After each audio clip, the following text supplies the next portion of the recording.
Hello students, हमने जो new batch start किया हुआ है BA fourth semester English literature का, आज की वीडियो में हम उसका यूनिट नंबर 2 पढ़ने वाले हैं। BA fourth semester English literature का यूनिट नंबर 1 हमने कई पार्ट्स में कंप्लीट करा दिया है और आज की वीडियो में यूनिट नंबर 2 पढ़ेंगे। यूनिट नंबर 2 जो है आपकी, ये भी 2 पार्ट्स में कंप्लीट होगी, तो आज की वीडियो पार्ट 1 है। यूनिट नंबर 2 में आपको पढ़ना है using tools of technology for translation. Tools का मतलब होता है यंत्र, टेक्नोलॉजी मतलब तकनीक, ट्रांसलेशन मतलब अनुवाद। अनुवाद के लिए तकनीकी यंत्रों का प्रयोग करना, यही आपका यूनिट नंबर 2 है और आज हम इसको पूरा डिटेल में पढ़ने वाले हैं नोट्स के साथ। जो नोट्स हमने बनाया है ये आपके एग्जाम में आपकी हेल्प करेगा, तो आप स्क्रीनशॉट भी कर सकते हैं। तो आपकी हेडिंग है using tools of technology for translation, यानी कि तकनीकी यंत्रों का यूज करना अनुवाद के लिए। बहुत अच्छे से समझते रहिएगा क्योंकि बहुत ही इम्पोर्टेंट आपका ये चैप्टर है।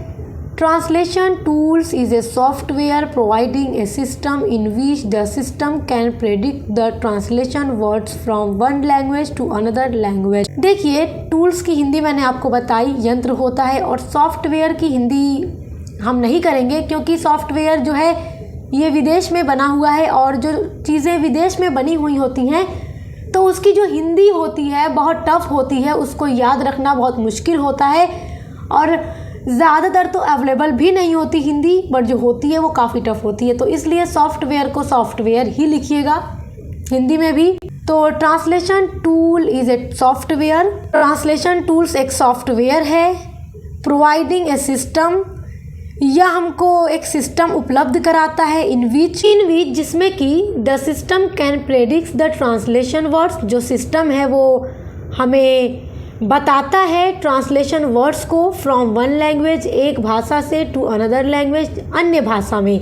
यानी कि जो सॉफ्टवेयर होता है ये हमें एक सिस्टम प्रोवाइड करता है और हमें ये बताता है कि एक वर्ड को कैसे दूसरी लैंग्वेज के वर्ड में ट्रांसलेट करना है। It is aimed at helping people in translating one language into another language. It is aimed at, इसका उद्देश्य होता है हेल्पिंग पीपुल, लोगों की मदद करना, इन ट्रांसलेटिंग, अनुवाद में, वन लैंग्वेज, एक भाषा से, इनटू अनदर लैंग्वेज, दूसरी भाषा में। तो देखिए, इंटरनेट पर आप किसी भी वर्ड को इजीली ट्रांसलेट कर सकते हैं, किसी भी मुश्किल से मुश्किल वर्ड की आप मीनिंग निकाल सकते हैं और आपके मोबाइल में, आपके कंप्यूटर में ये सारे ऐप्स होते हैं जिनकी मदद से आप आसानी से ट्रांसलेट कर सकते हैं। तो इसका जो उद्देश्य होता है, जो टेक्नोलॉजी टूल्स होते हैं ट्रांसलेशन के, इसका उद्देश्य होता है लोगों की मदद करना, एक भाषा से दूसरी भाषा में किसी भी चीज़ को ट्रांसलेट करने के लिए। हाउएवर, यहाँ तक कि translation tools have several limitations. Translation tools के पास होती हैं बहुत सारी कमियाँ। लिमिटेशन मतलब कमियाँ या सीमाएं। तो जो ट्रांसलेशन टूल्स है ये लोगों की हेल्प तो ज़रूर करता है, मगर इसमें कुछ कमियाँ भी होती हैं, जिसमें से फर्स्ट आपका पॉइंट है translation tools can only translate a language in the form of written text. जो ट्रांसलेशन टूल्स होता है कैन कर सकता है ओनली, सिर्फ ट्रांसलेशन ए लैंग्वेज, एक भाषा को, in the form of written text, जो कि रिटन टेक्स्ट में है। जैसे कि अगर आपको इंटरनेट पर किसी भी चीज़ की मीनिंग निकालना है, ट्रांसलेट करना है किसी भी चीज़ को एक भाषा से दूसरी भाषा में, तो वो रिटन फॉर्म में होगा तभी आप उसको ट्रांसलेट कर सकते हैं। तो जो ट्रांसलेशन टूल्स होता है इसकी ये सबसे बड़ी कमी है कि ये किसी भी भाषा को अनुवाद करता है जो रिटन भाषा में हो, मतलब रिटन टेक्स्ट में हो, लिखी हुई हो। They can not recognise language which is in the form of speech.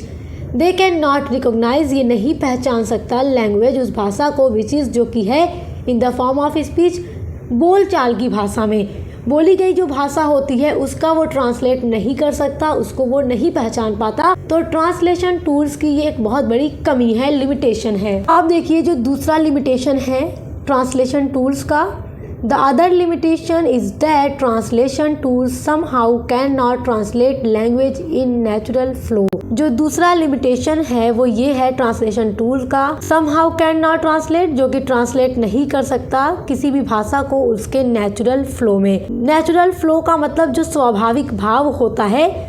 तो दूसरी कमी यह है कि जो अनुवाद के टूल्स होते हैं वह भाषा को उसके स्वाभाविक भाव में अनुवाद नहीं कर सकते, उसके नेचुरल फ्लो को नहीं जान सकते। They are lacking in natural language processing. They are lacking, ये कमी होती है उनमें स्वाभाविक भाषाई प्रक्रिया की। Translation tools are commonly use for translating a text written in one language source language into another language target language. जो ट्रांसलेशन टूल्स होते हैं आर कॉमनली यूज सामान्य यूज किए जाते हैं फॉर ट्रांसलेटिंग अनुवाद करने के लिए एक टेक्स्ट को जो रिटन फॉर्म में होता है एक भाषा से, एक भाषा का मतलब जो सोर्स लैंग्वेज है, इनटू अनदर लैंग्वेज जो टारगेट लैंग्वेज है। जैसे कि यहाँ पर डियर स्टूडेंट्स हम जो पढ़ रहे हैं आपका सब्जेक्ट ये इंग्लिश में है बट इसको हिंदी में भी हम समझ के पढ़ रहे हैं, तो इंग्लिश हमारा सोर्स लैंग्वेज हो गया, जिस लैंग्वेज में हम ट्रांसलेट करके पढ़ेंगे वो हमारा टारगेट लैंग्वेज हो गया। तो आई होप कि आप समझ गए होंगे। आइए अब आगे देखते हैं। चलिए अब आगे देखिए। There are 3 types of translation tools. यहाँ पर 3 ट्रांसलेशन टूल्स हैं being studies in the article, जिनका अध्ययन किया गया है एक आर्टिकल में इंटाइटल्ड, जिसका टाइटल है machine translation tools of the translators trade, जिसका कि यही टाइटल है machine translation tools of a translators trade, यानी कि जो अनुवादक है उसके व्यवसाय के tools. Written by Peter Kastberg, published in 2012, जो कि लिखा गया था पीटर कैस्टबर्ग के द्वारा, जो कि पब्लिश्ड हुआ था 2012 में। दे आर वे हैं जो 3 टाइप्स ऑफ ट्रांसलेशन टूल्स हैं। अब यहाँ पर देखिए कौन कौन से वो 3 टाइप्स ऑफ ट्रांसलेशन टूल्स हैं। फर्स्ट है फुली ऑटोमेटेड मशीन ट्रांसलेशन, जिसको शॉर्ट में FAMT कहा जाता है। सेकेंड है ह्यूमन एडेड मशीन ट्रांसलेशन, जिसको HAMT कहा जाता है शॉर्ट में। और तीसरा है मशीन एडेड ह्यूमन ट्रांसलेशन, जिसको MAHT शॉर्ट में कहा जाता है। तो अब इन तीनों को डिटेल में पढ़ते हैं क्योंकि ये बहुत ही इंपॉर्टेंट है आपके एग्जाम के लिए। तो चलिए देखिए, पहला है फुली ऑटोमेटेड मशीन ट्रांसलेशन। इस तरह का जो ट्रांसलेशन होता है पूरी तरह से कंप्यूटर द्वारा किया जाता है। Fully automated machine translation means translation that is performed Holi by the computer, जिसको पूरी तरीके से कंप्यूटर के द्वारा ही किया जाता है without any kind of human involvement, बिना किसी मनुष्य की हेल्प लिए बिना। मतलब कि इस तरह के ट्रांसलेशन में सारा कुछ मशीन के थ्रू ही किया जाता है ट्रांसलेशन।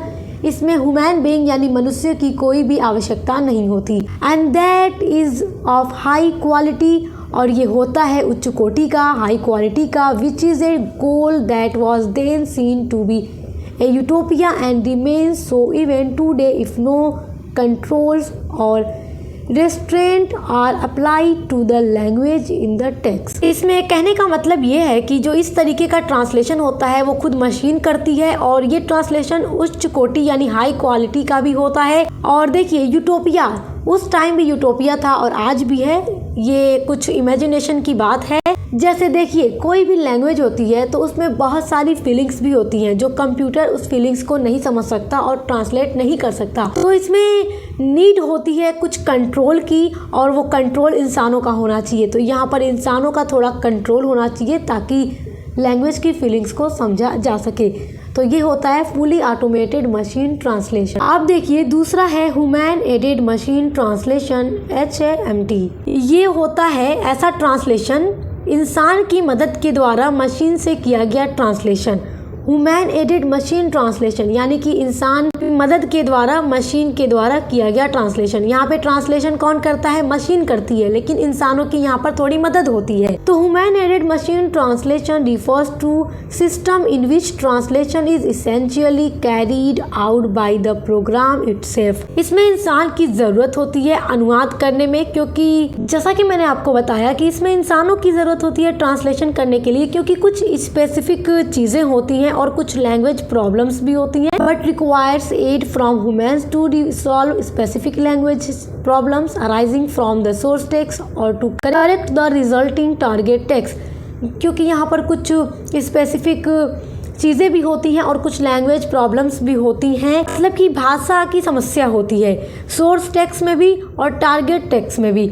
मतलब जिस लैंग्वेज से हमें दूसरी लैंग्वेज में ट्रांसलेट करना है उसमें कुछ प्रॉब्लम्स आ जाती हैं, तो इसके लिए मशीन ही ट्रांसलेशन करेगी, मगर यहाँ पर इंसानों की आवश्यकता हो जाती है। तो इंसान की मदद ले करके मशीन से यहाँ पर ट्रांसलेशन किया जाता है, तो इसको कहते हैं ह्यूमन एडेड मशीन ट्रांसलेशन। अब आपका तीसरा है मशीन एडेड ह्यूमन ट्रांसलेशन यानी MAHT। ये जो ट्रांसलेशन होता है मशीन की मदद लेकर इंसानों के द्वारा किया गया अनुवाद होता है। जैसा कि इसके पहले आपने ह्यूमन एडेड मशीन ट्रांसलेशन देखा, जिसमें ट्रांसलेशन मशीन करती है लेकिन मदद इंसान करता है। और जो मशीन एडेड ह्यूमन ट्रांसलेशन है, यहाँ पर ट्रांसलेशन मनुष्य करता है मशीन की मदद लेकर। Machine aided human translation refers include any process or degrees of automation in the translation process. Includes यानी इसमें शामिल होता है, एनी प्रोसेस प्रक्रिया, और डिग्री ऑफ ऑटोमेशन यानी कि इसमें हमें मिलता है मशीन में ट्रांसलेशन की प्रक्रिया। जैसे कि इसमें हमें कंप्यूटर और मोबाइल में आप देखेंगे डिक्शनरी होती है। आज के टाइम में तो इंटरनेट पर अलग अलग मीनिंग की पूरी डिक्शनरी पड़ी होती है अलग अलग तरह की। तो अगर आपको कोई ट्रांसलेशन करना है, जैसे कि कोई भी एक ऐसी वर्ड है जिसकी मीनिंग आपको नहीं आ रही और आपको ट्रांसलेट करना है, आप फौरन इंटरनेट पर जाते हैं अपने मोबाइल या कंप्यूटर में और उसको निकाल के, उसकी मीनिंग निकाल के ईजिली उसकी एक लैंग्वेज से दूसरी लैंग्वेज में ट्रांसलेशन कर लेते हैं। तो यहाँ पे आप क्या कर रहे हैं, ट्रांसलेशन आप ही कर रहे हैं, आप इंसान हैं। आप मदद किसकी ले रहे हैं, मशीन की। आप मोबाइल, इंटरनेट, कंप्यूटर इसकी हेल्प ले रहे हैं। तो वही ट्रांसलेशन की यहाँ पर बात हो रही है। Provided that these mechanical intervention provide some kinds of linguistic support. Providing उपलब्ध कराता है, यानी जो मशीन है इसमें हस्तक्षेप करता है, मशीन की इसमें आवश्यकता होती है अनुवाद की प्रक्रिया में, जो हमें अलग अलग सपोर्ट प्रदान करता है।